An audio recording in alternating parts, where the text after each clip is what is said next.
Mike Gill, State of Corruption. You know what I'm going to give you today? The Attorney General's office. You know how I've told you that they are the protector of all the corrupt agencies within your state. You go after the banking department, you deal with them. You go after the DRA, you deal with them. That is the control of the corruption, and those are the departments that they make money on. I'm going to give you two clear examples of what's going on right now and how they're preventing me to giving you the truth. All right? But before we do this, let's just give you the definition of the Attorney General's office. I'll put it up and I'll post it. In each 50 states and the territories is the chief legal advisor to the state government and the state chief law enforcement officer. In some states, the Attorney General serves as the head of the State Department of Justice. Okay? So this is the head law enforcement agency in the state. So if you can control and own that, you could protect the corrupt and the corruption going on in the state. Let's take a look at this. Now, I told you many times that Kelly Ayotte, who was your Attorney General a couple back, and I'll post her profile. She became the queen of the corruption and the protection. Where did I tell you she came from? McLean Law Firm, right? Now pay attention to McLean Law Firm. I'm going to show you something here. But she protects their interests, and their interests are in the criminals. Right. So then we went to Michael Delaney. I'll show you that. He now works at McLean Law Firm, and he was the Attorney General, protecting all this corruption. Okay? And Foster today. Foster, I'll post that. He again worked with McLean Law Firm. In fact, he worked there for 29 years. That's what his loyalty is. Do you know what he's supposed to be doing now? Investigating the opioids that are not being disclosed from the hospitals. Right? They're not giving out that information. Good luck getting it from the cover team. Right.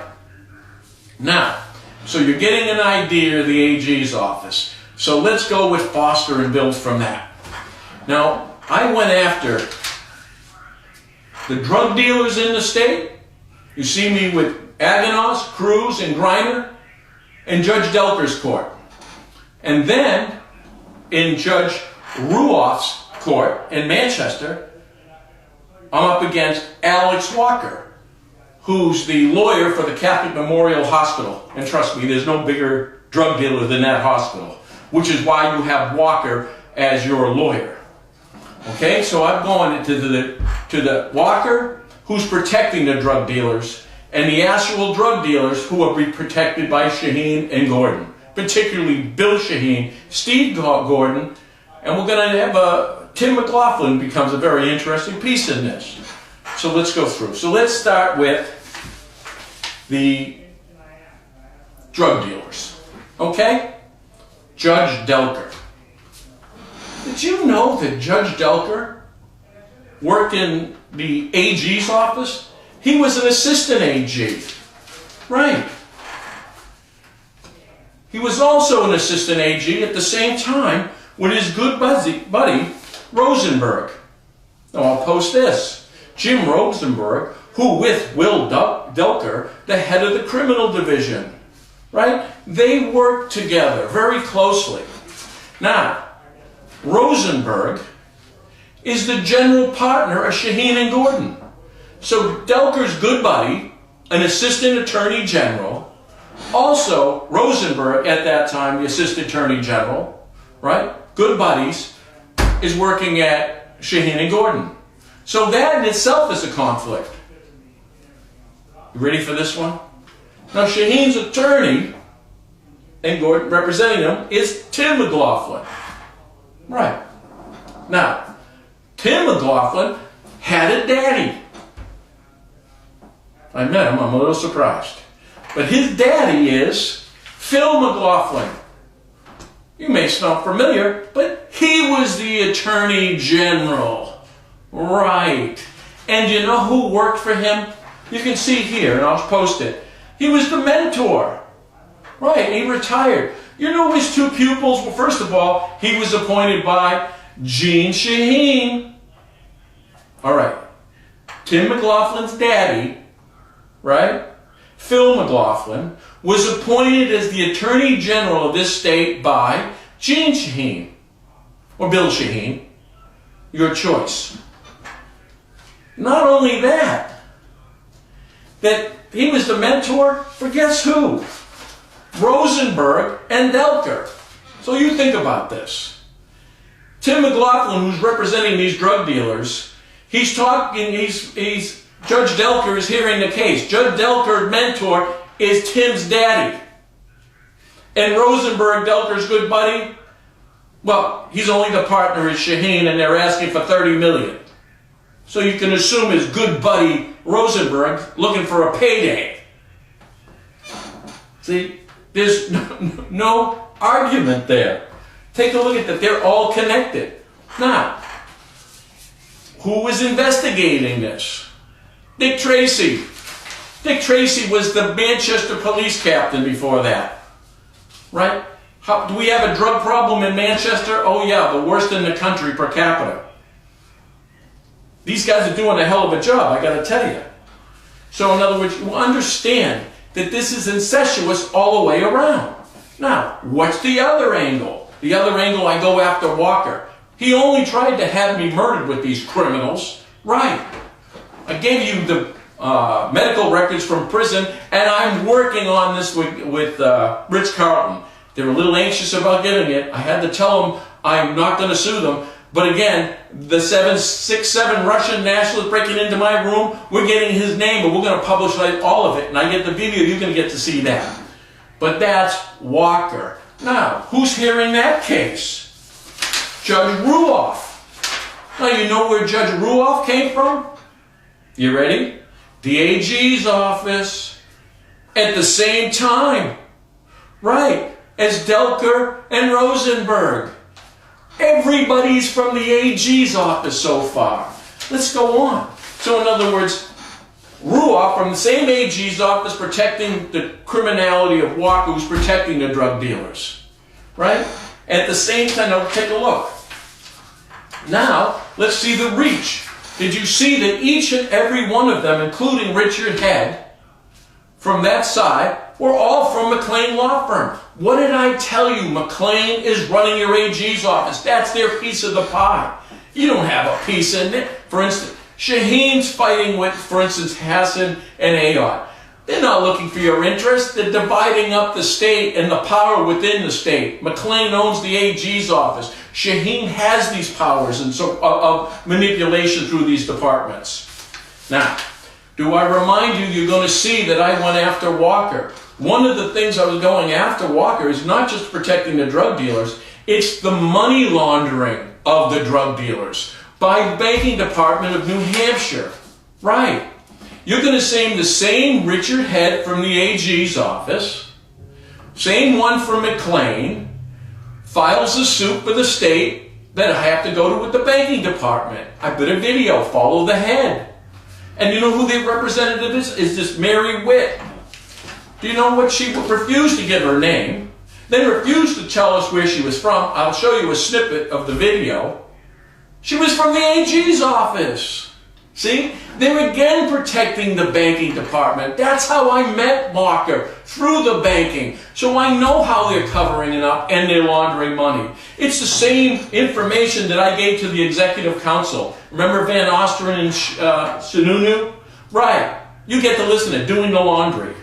Nobody's out of place. In fact, the banking department, Perlow, I'll put his face up there, right? Insurance defender out of the AG's office from McLean Law Firm. See? Every piece that I am just giving you is connected.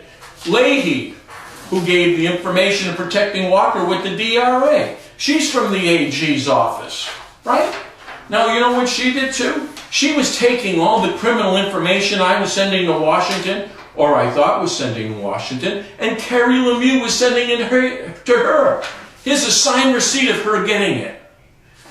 They corrupted the people that even work with me. This is an Attorney General's operation. That's how your state is controlled. Mike Gill, state of corruption. Should we disclose first and find out if there's conflicts right from the beginning before they start speaking about these situations?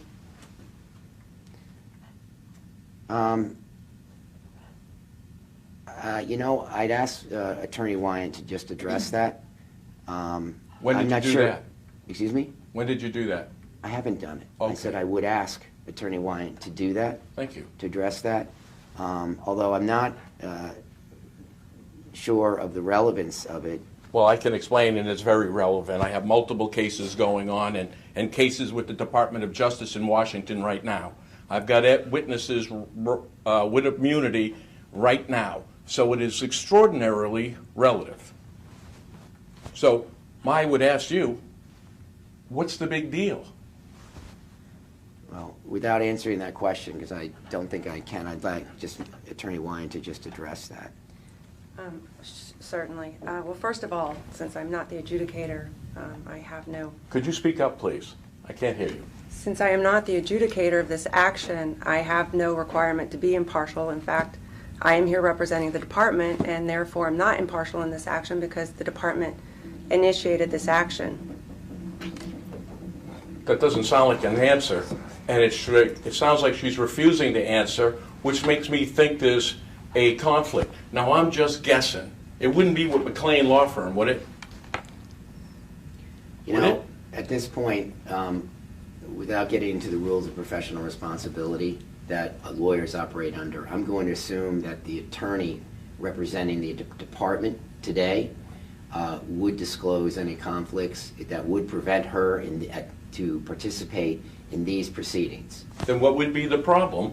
She wouldn't know the conflicts unless she's said where she works, so I can determine and bring it to yourself to show you that it's a conflict. So why don't you tell us where she works, and I'll tell you if there's a conflict or not. Well, first of all, Mr. Gill, it's not up to you to determine whether there's a conflict. But it is by law if there is such a conflict. Now, if I do have these cases in and complaints in, I know nothing about those. well, I'm thinking this is why it's important to hear about it now. For instance, Richard Head from the AG's office, right, who's now in California, who I've got the banking notes and the corruption of FRM here. I don't... Well, wait a minute. See, this is where you don't understand the pertinence. The pertinence is that Head worked with Perlow from the McLean Law Firm. So I have that as evidence. What I'm telling you, I've been leveraged with bogus complaints for years. We have the bogus complaints, right? I have the meetings. It was Perlow who I informed the Ponzi scheme FRM to while he was at the AG's office. So see, it's very pertinent to this. So if she wouldn't mind, would she like to tell us where she worked prior to this so we have it as a conflict? With respect to that question, I'm going to not press her on this. Not press her. This is a very simple thing. It's on an internet. It's her profile. Is it a secret? It doesn't matter. It does matter if there's a conflict.